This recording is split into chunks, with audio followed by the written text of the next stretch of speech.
வணக்கம். ஆண்டார்குப்பம் முருகன் திருக்கோயிலின் தரிசனம் கண்டு கொண்டிருக்கிறோம்.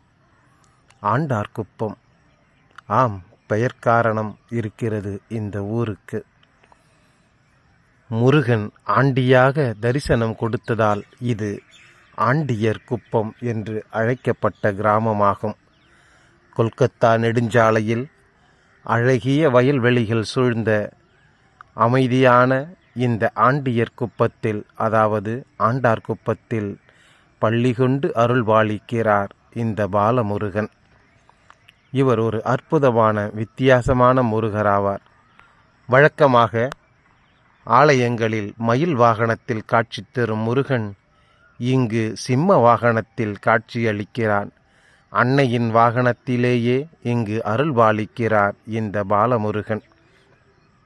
அப்படி என்ன விசேஷம் இந்த ஆண்டார்குப்பம் முருகன் கோவிலில்?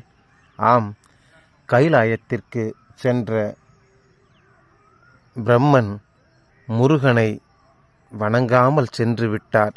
முருகனை கவனிக்காமல் சென்றதால் முருகன் பிரம்மாவை பார்த்து, தாங்கள் யார் என்று கேட்கிறார்.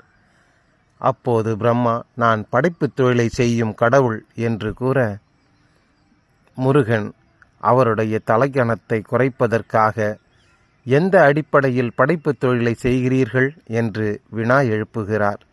அப்போது ஓம் என்று கூறிவிட்டு அதற்கு விடையளிக்க முடியாமல் பிரம்மன் விழிக்கிறார்.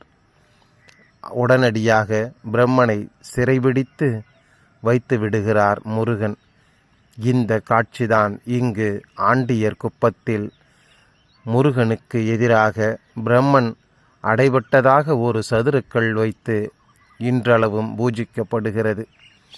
பிறகு விடுவிக்கப்பட்டதெல்லாம் புராண வரலாறாகும். இது மட்டுமல்ல, இரண்டு புறமும் யானைகள் நிறுத்தி ஓர் கம்பீர தோற்றத்துடன் காணப்படும் முருகன் இவர். காலையில் பாலனாகவும், மதியம் குமரனாகவும், மாலையில் வயோதிக கோலத்துடனும் காணப்படும் ஓர் அற்புத முருகன் இந்த பாலமுருகன். பதவியில் வெற்றி பெறுவோருக்கும் சிறந்து ஆள நினைப்பவர்களுக்கும் அருள்பாலிக்கும் அற்புத ஸ்தலம் இந்த பாலமுருகன் திருத்தலம்.